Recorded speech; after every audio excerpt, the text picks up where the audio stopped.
Boston as well, so squatting many places. But this is a brilliant show, and we're super pleased that we're able to come.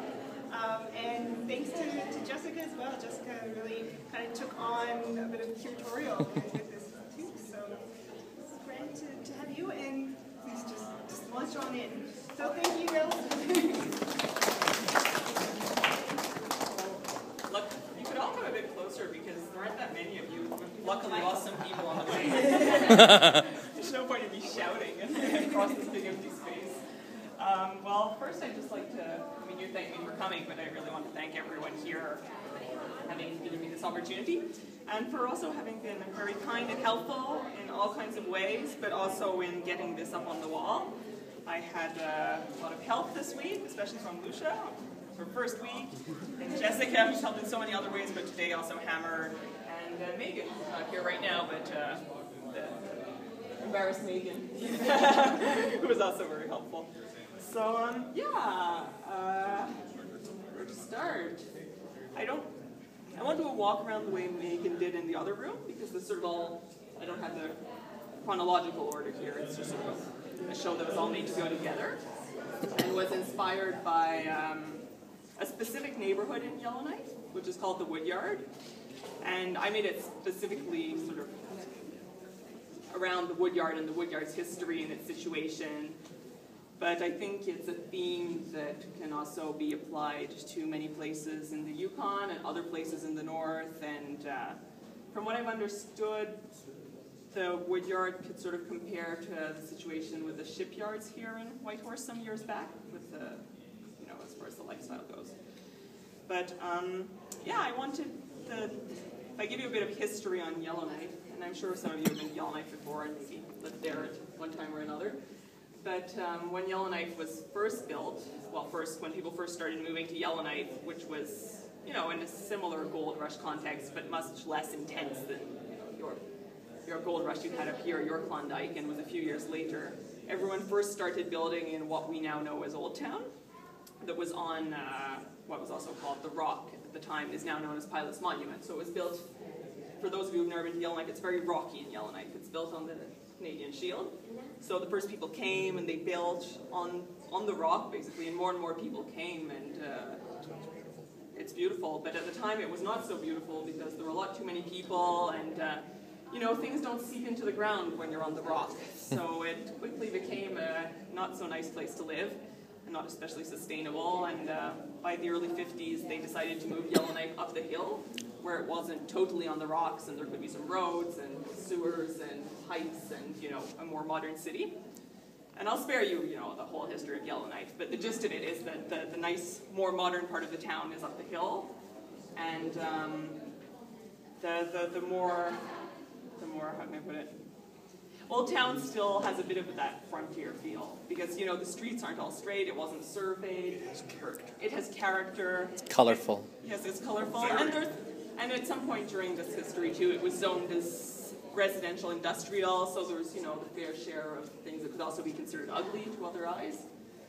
But what I'm leading up to is that still by the 70s and even early 80s, Old Town was sort of what you'd imagine more of a frontier town to be, whereas up the hill there was, much more of the mining and government work and buildings. In Old Town there were, from what I'm told, I obviously wasn't there in, the early 80s to be living in a shack, but from friends I have now who lived there then, there were lots of stories of how it was a really interesting mix of, Aboriginal, non-Aboriginal, younger, older, kids who moved up from down south, and who all somehow managed to live together and learn a lot from each other, and work mostly still in more traditional jobs, so in fishing, trapping, sort of living off the land, going out into the bush.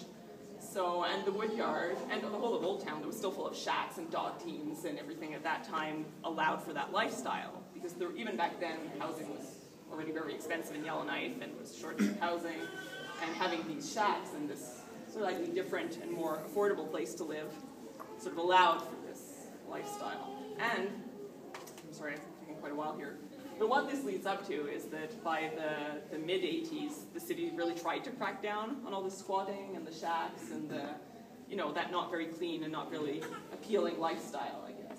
That was not, you know, they were trying to be a modern city there. And I have a list over here of all the policies that have since, there have been many efforts of different kinds to make Old Town a bit more presentable, and so it really started in '84, and this whole piece, I'm sorry I got you to turn around, I'm going to get you to turn around again, but this whole piece is basically about my portrait. I wasn't there, but working from photos and memories and stories I've been told of Old Town, specifically the Woodyard in 1984, when the people got organized and they decided to fight back and find ways to defend their lifestyle. And it turns out that the Woodyard, which was part of this big Old Town mash of shacks and cabins and bigger houses as well, the Woodyard itself isn't on municipal land, it's on commissioner's land.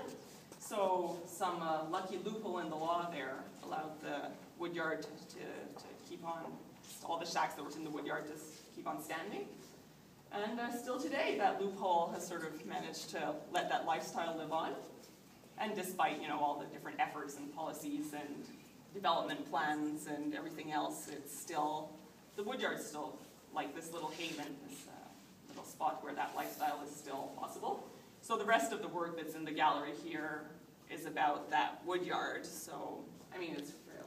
I don't really know what I can tell you about it, but the series on that wall is about, it's my take. It's like a journal, if you will, of drawing sketches of the Woodyard today. And I wanted to be slightly humorous, because I think there is something a bit humorous about how, you know, you can have a government job and, you know, 5 minutes down the hill you live in a little cabin without a flush toilet, or, you know, you have a smartphone but you have to run home to put a log on the fire, otherwise your place will freeze. And, you know, I thought that was an interesting, it's interesting that that's still happening.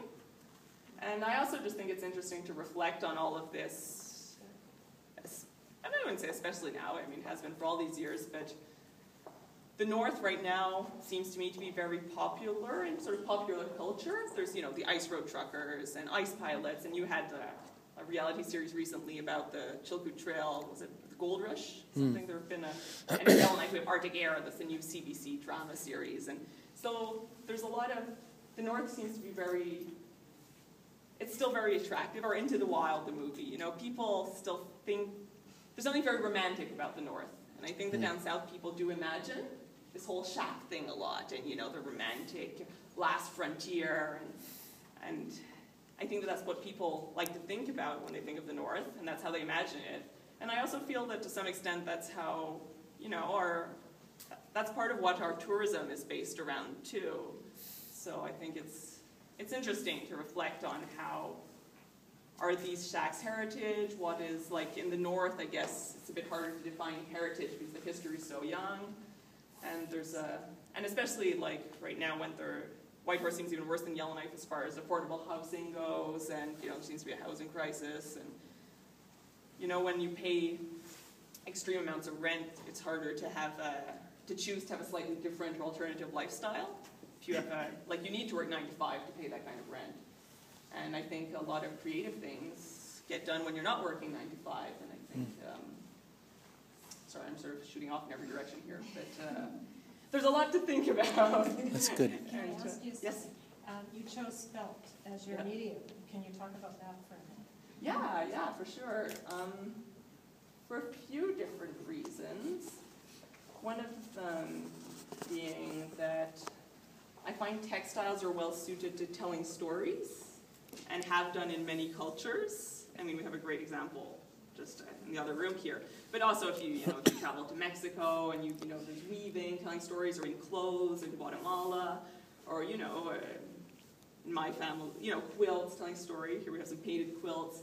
And I find textiles are often a way to tell stories. So I thought it was interesting to use a different kind of textile to tell sort of a slightly different kind of story. And I also find textiles to be very approachable. You know, it's sort of, because it relates to crafts, arts and crafts, and it's got that more tactile thing going on. I thought it was interesting to work with it. And you don't need much of a studio. You don't need too much space. there any other questions? Well, thank you very much. Well, thanks, and obviously both Allison and Megan are around, so if you guys do have questions, feel free to approach. But thank you very much.